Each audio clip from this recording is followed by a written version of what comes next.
Welcome into another edition of Silver Linings. It's Adam and Rex, and as you notice on the front of our YouTube today is our book cover, Lori's Lies and Family Ties, and this is what our podcast is going to be about today because our book is about to come out, and Rex and I have been working feverishly to get this book done. But Rex, let's start real quick with the cover of the book and how did we come about this cover? We're thrilled about the cover because it has so much meaning to us in the family. And so we'll talk about that. Obviously, that's Tylee and JJ on the cover walking out into the sea, so people will know that. And we'll put a brief description in the book, but for our optimists, we wanted to have the full story, so to speak, for the cover. I want to show you what this came from, and then I'll come back to the cover of the book. Okay. This book cover actually came from a wood burning, that has Colby in it with Tylee and JJ.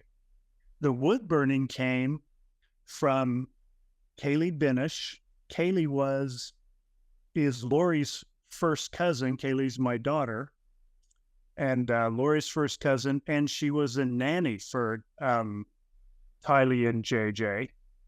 Colby was around. He didn't need a nanny, but Kaylee and Colby were close, and of course Kaylee was close with Tylee and JJ. She did this for Colby. After Colby got married, didn't have as much contact with the family. And when all this was going down, when they found the children's bodies, Kaylee did this. She had recently taken up wood burning, and she sat down with a photograph of, the photograph was Colby and JJ walking out into the beach. She sat down, put a photograph of Tylee there, so she had it for reference, and she freehanded this. It took her several hours. She's not a professional wood burner, but you wouldn't know it by this. It's awesome. It's an awesome picture. It's so awesome. And since we weren't sure about Colby when we made the decision for the book cover, we weren't in touch with Colby, couldn't really get in touch with him, and decided the book cover artist and the publisher, we decided we would not have Colby on the book cover. No disrespect to Colby, of course. We love Colby, and he's so much a part of this this whole story. In fact, I believe of the victims that are living, he's probably lost the most. It tears our heart out. So certainly no disrespect to him. But this we didn't get all of him to get his permission. So let's just, we're not going to put him on something that we're not going to get his permission. So that's why the cover is the way it is. I love it. I think it's great. Yeah. We also want to say, with this book, Rex and I decided to do this podcast because I went over to Rex's house one day, and he knows that I've been writing a book about my view of what happened with my family. And Rex said that he had just got done writing his book, Create the Life You Crave. And he said during one of those chapters, he said, I was writing this chapter and I was thinking about Lori's situation, why I was writing this chapter. And he said, well, maybe we can combine, some of my thoughts and some of your thoughts, and let's put a book out together that, people can, use for, a part of the story, and also to help other people figuring out, decision-making and that kind of stuff. And I said, oh, that sounds good. And I knew I had already had, and he goes, you do 3 chapters and I'll do 3 chapters. And I was like, great. I already got 20 chapters, so we can just edit whatever I have into the 3 chapters, and then you come up with your 3 chapters. I was like, oh, this is going to be easy. So Rex and I were going to release a book with only 6 chapters. Now, I know that might not sound great or to everybody, but to us, that's what we were going to go with. And as we talked about that on this podcast, maybe 2 or 3 podcasts in, something like that, one of our subscribers, our optimist, sent us a message. Her name is Jane. She goes, "Hey, I have a publishing company. I publish books. I would love to work with you guys and help you with your book." And we were like, "Oh, this is amazing." So we've been working with Jane and her publishing company over the last 4 months. And we're grateful that she has dealt with us to write this book. Put up with us is what you were thinking. Putting up with us because Rex and I are both really busy with our lives, and this podcast and writing the book and stuff. So, but she's been a godsend for us, and I just want to give her a huge shout out, Jane, thanks for taking us on and helping us put this book out, because I do think the things that you're going to read in this book, not just about Lori and Chad, but the other things that you're going to take away from this book, I think it help people in their everyday lives. Well, we hope that's the intent for the whole thing. We want to provide the family perspective. We certainly, not, as we've said many times, are not the true crime people that have all the details. So we don't have a whole lot of new detail for those of you that followed the case from day one and done all the research and read all the documents. Not much there as far as new information for you, but as far as family perspective and understanding what was going on with us and maybe a different side of what was going on with Lori and her co-conspirators, we hope we have a lot of rich information for you in that regard. Well, let's go back to this. So when I was at your house, we were talking about writing a book, and you said, well, I said, well, you want to maybe we could do a podcast to promote the book and talk about, the family stuff. So that's how this podcast even started. And Rex and I were like, okay, we're going to do 10 podcasts. I think that's enough to, talk more about what's coming up in the book and all that. And then the podcast, as we've talked about several times, has grown legs and is created something that we weren't expecting it, with all of our optimists, and how this podcast is making people feel good and making us feel good. And so that's all good. But so when I go back to when Rex was writing in his first book, or no, not your first book, but your latest book that came out, what was it you were writing in a chapter and you were thinking about Lori? Was that about self-conscious, or was that about decision-making on one of your chapters in there that you thought, wow, Lori was making these choices, and there was something, and I can't remember what it was? The whole theme of the book is to follow your internal guidance system that most people call your conscience, but not everyone does. That sounds a little religious for some people, and so I often exchange those words. Internal guidance system, conscience, instinct, a lot of words are interchangeable there. And the trouble that I was wrestling with in the book for the readers was, when you're talking about following your internal guidance system, it's not a sensory experience. It's not your senses. You don't hear your conscience. You don't feel it through your senses. It's an internal spiritual communication, if you will, or if you don't like spiritual, it's an internal energetic communication, but not through your senses. Because some people use the word energy, some people use spiritual, all that. The same thing, right? Exactly. Okay. And so, but really the description that most fits is, we're talking about voices in your head, listening to voices in your head.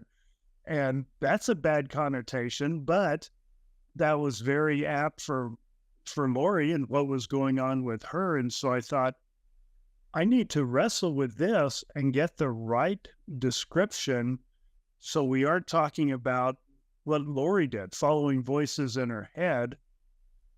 She followed, as we've talked many times about on the podcast, she's following her ego.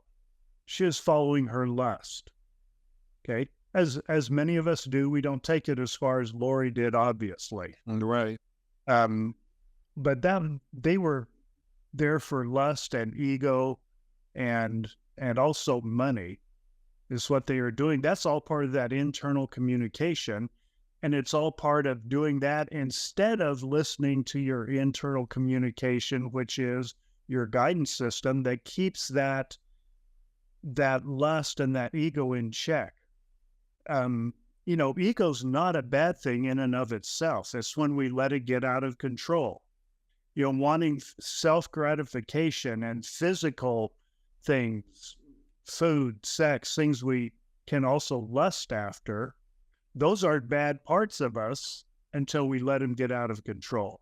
Our conscience is the only thing that keeps it in control. So that's why I was wrestling with that, saying, this is what Lori was doing. So in the book, I don't mention Lori, but I wrestled a lot with that explanation of how do you keep that balance? And Adam, you started coining the phrase of balance, when it came to Lori and what was going on and being out of balance. And you used your analogy of being in the gym and seeing the person that's so muscular. And I think that was a great analogy, great description. But that's what was going on with it in connection with Lori. So, yeah, talking about the whole balance thing, we've been talking about that. One of the main reasons that I wanted to write the part of the book when I was writing, before Rex and I even talked about doing a collaboration, was that I was thinking about, I want to get a message out to families. And my message to families are, as we've been doing this podcast, I have come across so many comments of our optimists that say, oh my gosh, there's some crazy stuff that's happened in my family, and here's what's happened in my family. My whole purpose for doing this podcast was, I hope that I can at least help one family that can avoid the disaster that my family went through. And so that's why I was writing the book. I was like, there's got to be communication. There can't be people cutting people off unless you know every side of the story. Now, I know there's certain family members that other family members have cut off because of something, and everybody agrees this is not a good thing for us to be around or whatever. But in my situation, we never even got there. The book is called Lori's Lies, and Rex and I, just before this podcast started talking about, what could Lori's lies possibly been to convince so many people?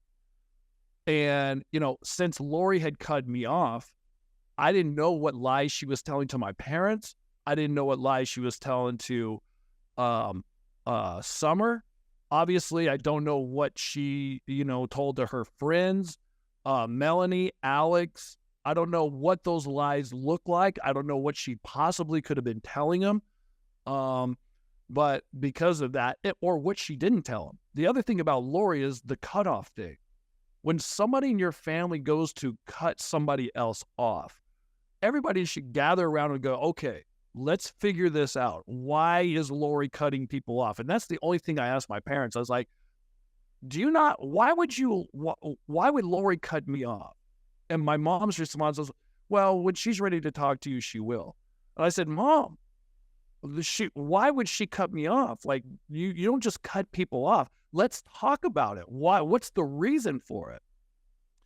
And then when family members don't want to cause a controversy between other siblings and parents don't want to get involved in being in between the two, like, why you have to talk things through. That's the one reason I wrote this book, is I want family members to know, look, talk all these things through, find out who's lying, find out what the truth is. Don't just take somebody's word for it, especially when there's two siblings saying completely two different things. Why would you just pick one and cut the other one off?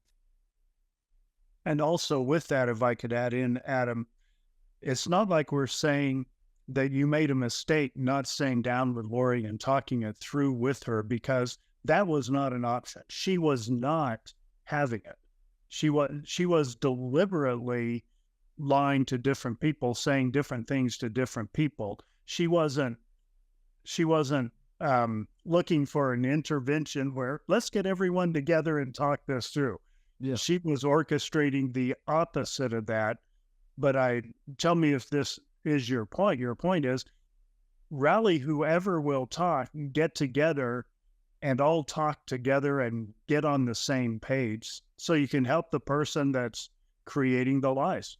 But exactly. But my question is that if you see somebody cutting somebody off in your family and somebody's like, hey, I'm willing to go sit and talk about it. Let's see who's lying. Let's see what the thing is. Because if somebody's cutting you off, they're the ones that are hiding. If you're hiding and you can't come forward and talk about something, that means you're hiding something. So my whole thing was, she's hiding something. Get the truth. Let's talk about the truth. Get her on the phone with me. Let's talk. We don't have to be in person. Let's talk through what is going on.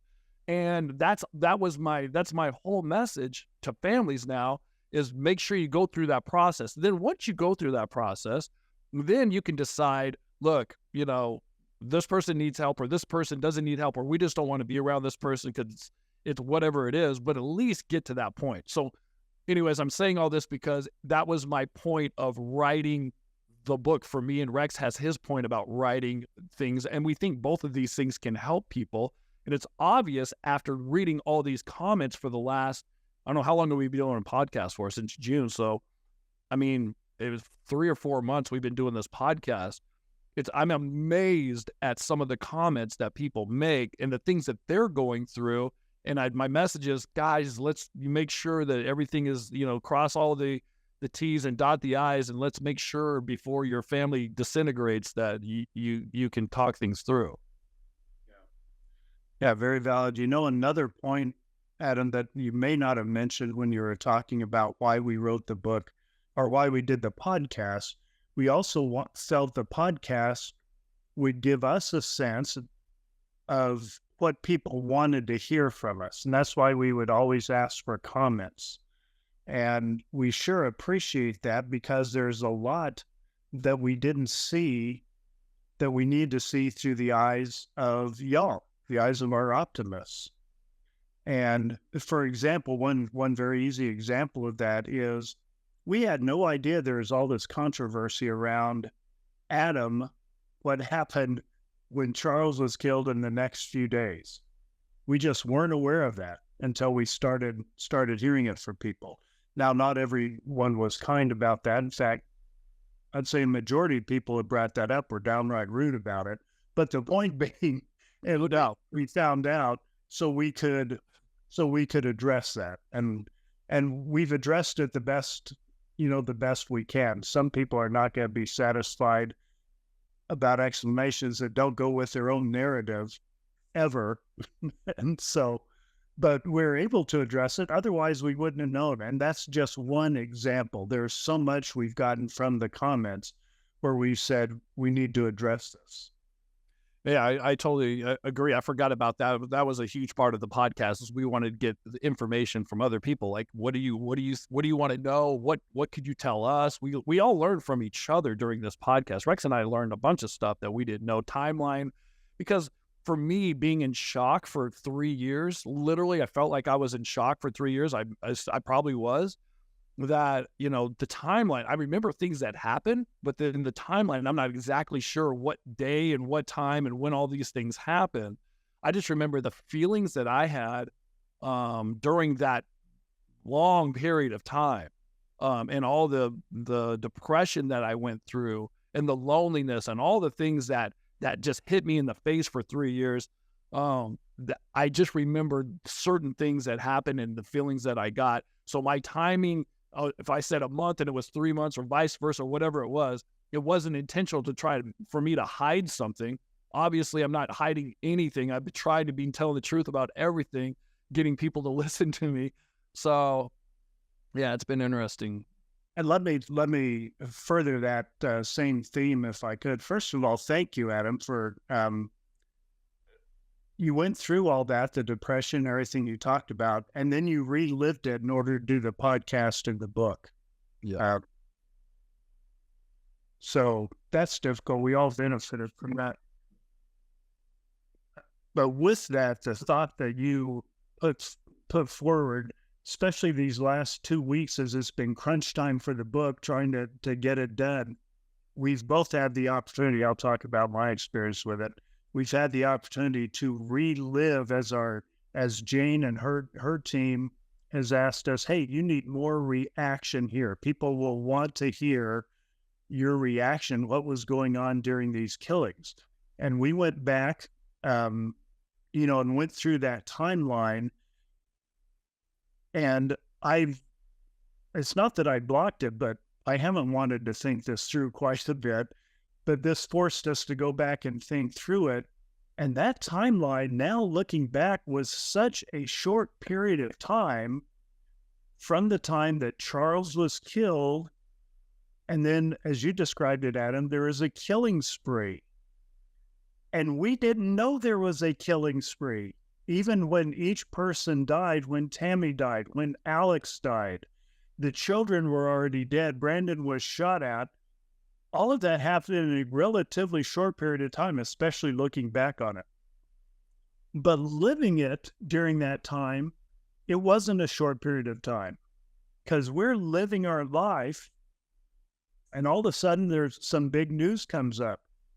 Hey, did you hear, in fact, when Charles was killed, and we just wrote this for the book, Adam, you and Zach visited Kimmy and I.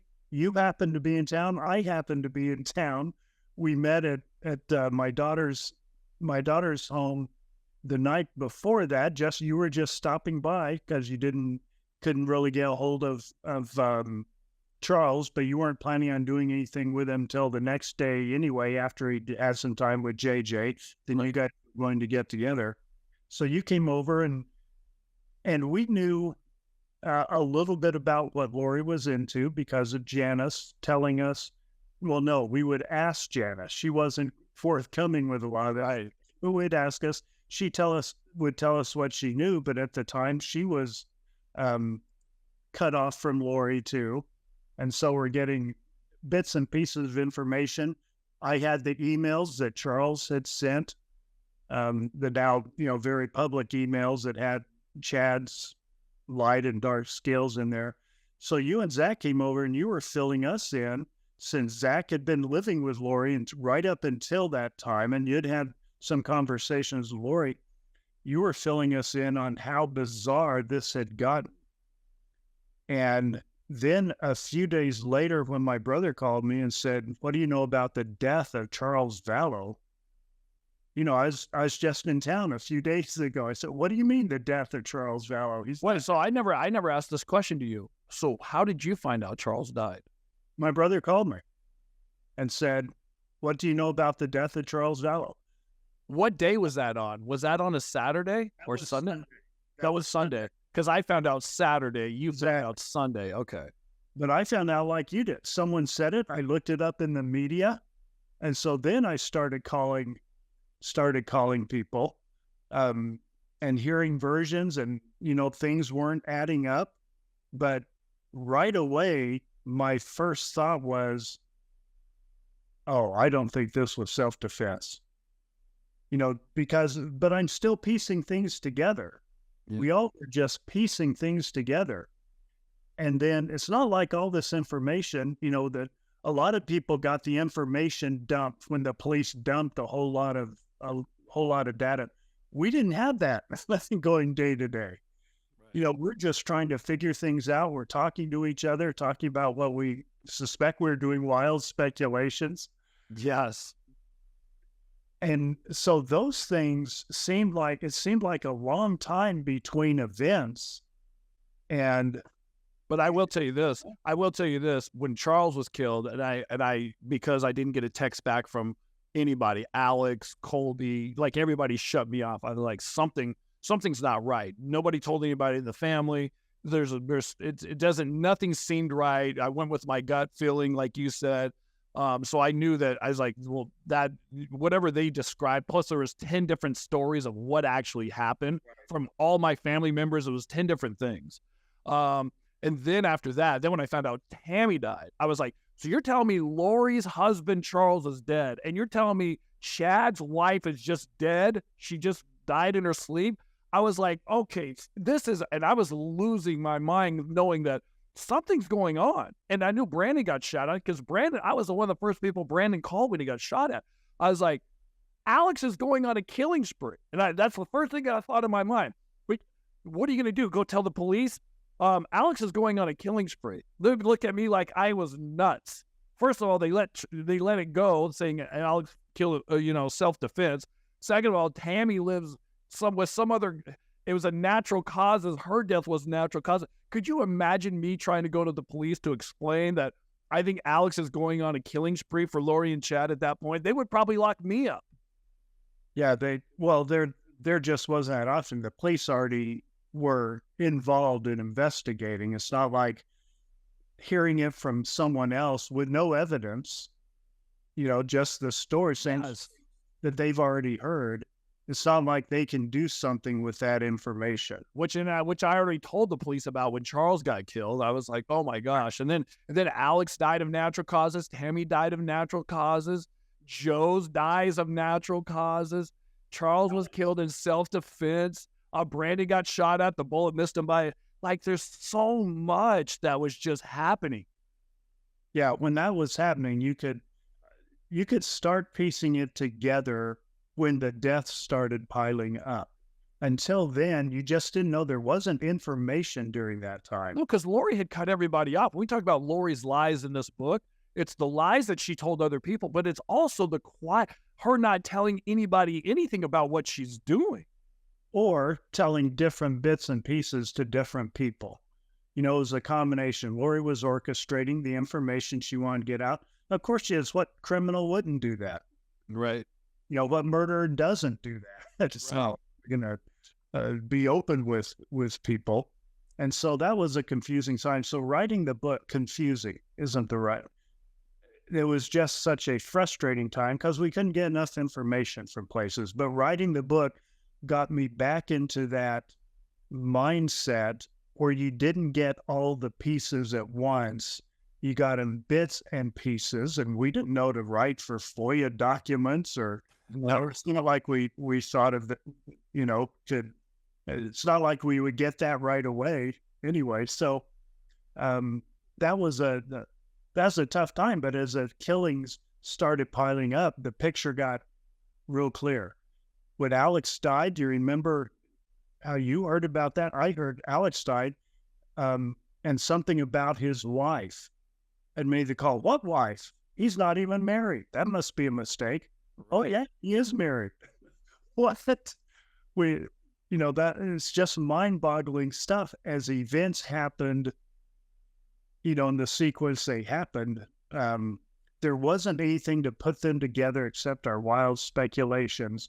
But as soon as a pattern emerged, well, like when Charles was killed, that was something you could put together after everything you had heard about what was going on with Lori and Charles. Okay, now I doubt that was self-defense after what Lori was said, but still you didn't see the pattern and think that there was a killing spree going on. No. Until you saw a killing spree. And again, the children were dead. We didn't know that. Yeah. They were part of that killing spree. Yeah, so it's like, like we said, people making comments like, oh my gosh, they could have done so much to stop all this. And, again, once you walk in somebody's shoes, then you can say whatever you want to say. But until you do that, you just don't understand the circumstances that happened, like things that just happened.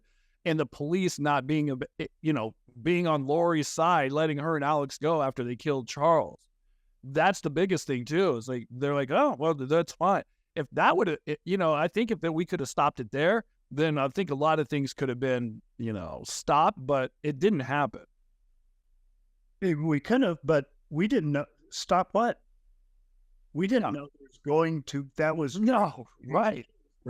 In fact, I remember it was a couple days after that, after talking to people, trying to piece it together, I said, I'm going to call Alex because I heard so many different stories. I said, I think Alex will tell me.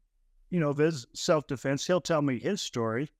And I tried calling him. He's already in Colombia. Yeah. And I didn't know that. So I asked Janice, his mom, I said, I can't get a hold of Alex. What's the deal? Oh, he's in Colombia. What do you mean he's in Colombia? Did he escape? Did he flee the country? No, he had planned the trip ahead of time. I said, aren't the police going to do something about that? She said, no, the police let him go. Yeah.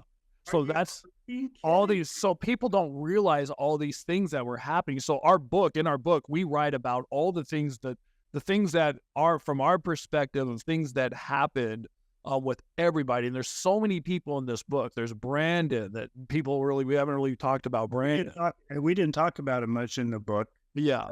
That's a whole nother story. That's a whole other story there.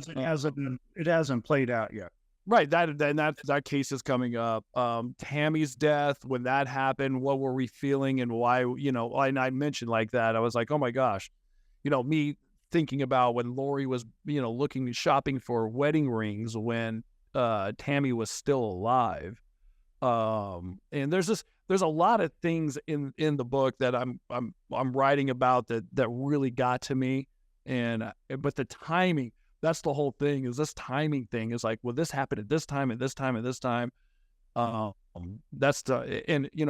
we want to talk about, Lori's past, and everybody feels like when she was younger, or as she was marrying all these guys and she has all these problems and everything.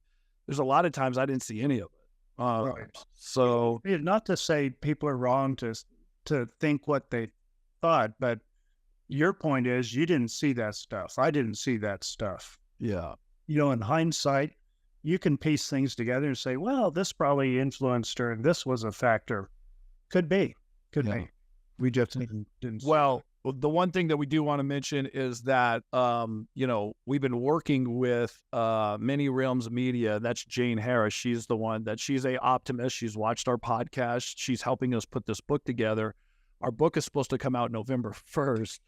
When it does, then I think Rex and I are also going to record an audio book. So if those of you who don't like to read books and you want to listen to us again, people that want this podcast to be a 7-hour podcast, you can listen to our book, and then everybody gets what they want. We will do an audio book that will be available as well. It's called Lori's Lies and Family Ties.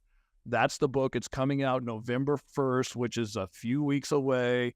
And we have till today to get all of our stuff in. So we will be after this podcast finishing up details about this book. But there's a lot of good stuff in it. If you're interested in this story, it's probably a good book to get. If you like how to change in life or maybe recognize things in life, we all go through crazy stuff in life. This will be maybe a way to cope with things as well. It's just like our podcast. And the subtitle, which we chose before, Healing from the Tylee and JJ Tragedy, if we were naming that now, we may call it Dealing with the Tylee and JJ Tragedy, because I don't know, I've come to be of the opinion that I don't know that we heal, meaning get over something and the wounds, goes away, leaves a scar. I think we'll just be changed because of this. And we've just been learning how to deal with it. And our optimists have been helping us learn that lesson, as well as my therapist. But I'm great. I am so grateful for the process, and that y'all are part of it, that Adam's part of it. It's just life, not life changing, life mending, I guess. I like that. Well, we're also going to put in the comments the link to the book if you want to buy it. Anything else, Rex, for this podcast? I think we hit a lot of things about, of course I went off again. I apologize. I get angry, and this is therapy for me. Touchy subject. I get therapy from talking about it. So that's why we're doing this podcast. Well, why don't you tell them about the Facebook community page? Oh yeah. So we have one of our optimists that actually has put together a fan page, not a fan page. What's it called? Community page, a community page. And Kimberly is her name, and she's put it together. I put a couple of pictures of me and Tylee on there. And we haven't really announced it yet, but it's up and going. And I think it's called, I'm trying to find it on my phone right now. If I was quick enough, I'd share my screen and show it, but I'm not quite that quick. Sorry. Yeah, I can't. I'm not sure where it is on here. So, but I'll tell you what, next podcast, I will find it and put it on here. But just know, on Facebook, there is a fan page, or not a fan page, a community page that we are going to post things on, and you guys can make comments on. It's kind of like what we do on YouTube, but we're doing it on Facebook too. There are so many people that have been involved in things. We just don't shout out enough. But Kimberly, for that, you mentioned her. We met with Lindsay last night. Yes. Thank you, Lindsay, for stepping in, volunteering to do things. Of course, Anna moderated our last live. We appreciate that. But there have been people all along that are just, I don't know if you'd call them unsung contributors right here. I don't know if this will show. If you can see that, that's a token a friend gave me, but that friend was the inspiration for the name of our podcast, Silver Linings. When I told her early on, she's my spin instructor at the gym. I told her early on, she was asking me about this situation. She was following it. I said, yeah, we're going to start a podcast. Oh, people need that. We all need to find some silver linings in this tragedy. That's where the name of the podcast came from. And you can see that sun behind the cloud. And this token is called commercially when you buy it Silver Linings. Thank you for that, Jill. They're just people we need to do more shouting out. I found it, Rex. Here it is. It's called Tylee and JJ's Lining Podcast Community. Okay. So that's what it looks like on Facebook. And there's the picture of me and Tylee that I posted when I was at their house for a Christmas. And there's different stuff on there that people have posted that you can post on there. And there's a picture of me and Rex on there. Hopefully you can see that. And we're going to post the pictures that when we do our live meet and greets, the people that come out and that we meet, we did that in St. George, and we did that in Gilbert, Arizona, which I will post those on this now that I found it and I got the Facebook up right now. All right. Good job. All right. Anything else for this podcast, Rex? We'll check out the comments and do a reaction as needed later on this week. All right. Sounds good. Everybody have a great week, and we'll see you next time we're on. Thanks for being with us.